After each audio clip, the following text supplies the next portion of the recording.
নমস্কাৰ মই মোৰ ইউটিউব চেনেলৰ অন্য এটা ভিডিঅ'লৈ আপোনালোকক স্বাগতম জনাইছো। ইয়া মোৰ লগত ভিডিঅ' বনাবলৈ ওচৰৰ ভণ্টি দুজনীও আহিছে। আজি মই আপোনালোকৰ লগত শ্বেয়াৰ কৰিব বিচাৰিছো মাটি কঁঠাল আচাৰ কেনেকৈ বনায়। চাওকচোন। এয়া মই মাটি কঁঠালকিটা সৰু সৰু টুকুৰা কৰি কাটি লৈছো। মই আগতে ভিডিঅ' কৰা নহ'ল এই কাৰণে আগৰ কেনেকৈ কাটিলো দেখুৱা নহ'ল। ইয়া দেখিছে মই 2-3 ঘণ্টা মানৰ কাৰণে এনেকৈ নিমখ দি থৈ দিছিলোঁ। ইয়াৰ পানীখিনি ওলাই যাবৰ কাৰণে আপোনালোকে 2-3 ঘণ্টা মানৰ কাৰণে এনেকৈ পানীখিনি ওলাই যাবৰ কাৰণে থৈ দিব। এতিয়া মই চালনীত মেৰি দি এদিন বা দুদিন শুকুৱাব। আপোনালোকৰ সময় যেটো ইমান নাথাকে ন আচাৰতে লাগি থাকিবলৈ। পানীখিনি টুকি এতিয়া মই চালনীত ৰ'দত শুকাবৰ বাবে দি দিম। এয়া মই চালনীখনে ভালদৰে মেলিছোঁ। এতিয়া মই এদিন বা দুদিনৰ কাৰণে শুকাবলৈ ৰ'দত দি দিম। ভাল ৰ'দ হ'লে এদিনতে হৈ যাব, বেছিও নুশুকুৱাব। এয়া মই আচাৰৰ বাবে চকগুটি, কুলাজিয়া আৰু সৰিয়হ এনেকৈ লৈছোঁ। মই মিছালকৈ লৈছোঁ, মানে মিছাল কৰি থোৱা আছিলে, মই সেইকৈ নাপালোঁ। আপোনালোকে ভাগ ভাগ কৰি ল'ব পাৰিব আৰু এইখিনি ভাজি ল'ব লাগিব। এইফালে মই নিমখ লৈছোঁ অলপ, আৰু এয়া দিছে ৰেড চিলি পাউডাৰ আৰু এয়া জিৰা পাউডাৰ। এয়া মোৰ গুড়ি কৰি থোৱা আছিলে, সেইকাৰণে মই এনেকৈ লৈ লৈছোঁ।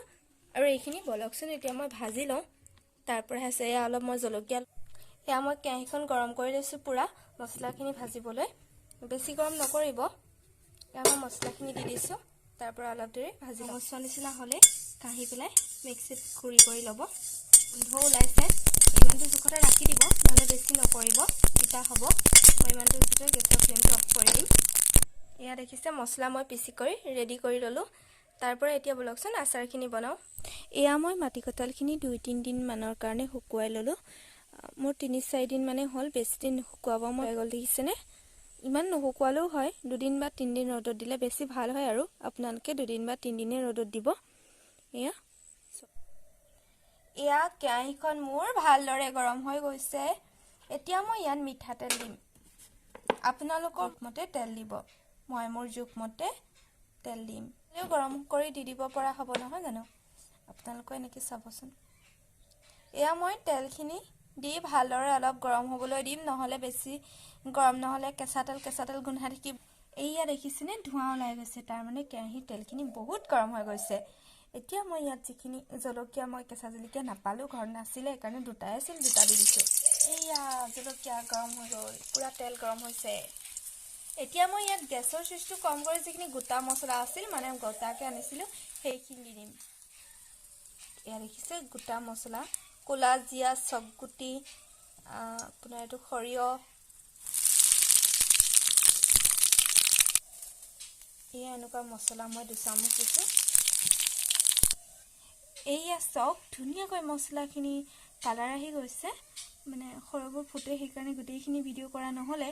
এয়া চাওকচোন। ইয়াত যিখিনি এতিয়া মই মাটি কঁঠালখিনি শুকুৱাই থৈছিলোঁ, সেইখিনি এড কৰি দিম। গেছৰ চুইচটো অফ কৰি ল'ব।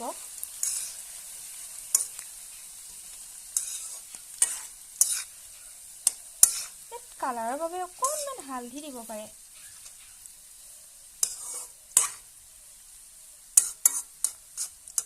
নিদিলেও একো নাই, কালাৰটোৰ কাৰণে। এয়া চাওক। তাৰপৰা মই অলপ এনেকৈ জিৰা গুড়ি, এনেকৈ মছলা মানে গুড়ি কৰি ৰাখিছিলোঁ, এই গুড়িখিনি দি দিছোঁ। এচামুচ দিছোঁ, বেছি দিয়া নাই, এচামুচ দিলেই হ'ব। গেছৰ চুইচটো কিন্তু অফ কৰি থৈছোঁ, অফ কৰি ল'ব। তেলখিনি বহুত গৰম হৈ থাকে নহয় জানো। সৰুকৈ দি থলেও একো দিগদাৰ নাই, তথাপিতো মানে সৰুকৈ নিদিলে বেছি ভাল। আৰু তাৰপিছত অকণমান জ্বলাই দিব। এতিয়া মই ৰেড চিলি এচামুচ দিছোঁ, আপোনালোকৰ জোখমতে ৰেড চিলিক দি দিব। জলকীয়া থকা হ'লে ৰেড চিলি নিদিলেও হয়, কিন্তু মোৰ জলকীয়া নাই, সেইকাৰণে মই ৰেড চিলি ব্যৱহাৰ কৰিছোঁ। আৰু মই এচামুচ জিৰা পাউডাৰ ব্যৱহাৰ কৰিছোঁ। এতিয়া ধুনীয়াকৈ গোটেইখিনি মিলাই পেলাই এয়া মই গেছৰ চুইচটো অকণমান দেৰিৰ কাৰণে গৰম মানে জ্বলাই দিছোঁ। কিন্তু এটা কথা জানেনে, মই নিমখ দিবলৈ একেবাৰে পাহৰি থাকিছিলোঁ। আগতে দিছিলোঁ, শুকুৱাওঁতে বহুত নিমখ দিছিলোঁ, কিন্তু অকণমান নিমখ দিব লাগিব। এয়া আধা চামুচ নিমখ এড কৰি দিছিলোঁ, আগতে যিহেতু দিছিলোঁৱে মই, সেইকাৰণে আধা চামুচ নিমখ দিছোঁ। অকণমান এনেকৈ লৰাই লৰাই ভাজি দিব। বেছি ভাল হয়, সংমিশ্ৰণটো ভালকৈ মিল হৈ যায়, মিল খাই যায়।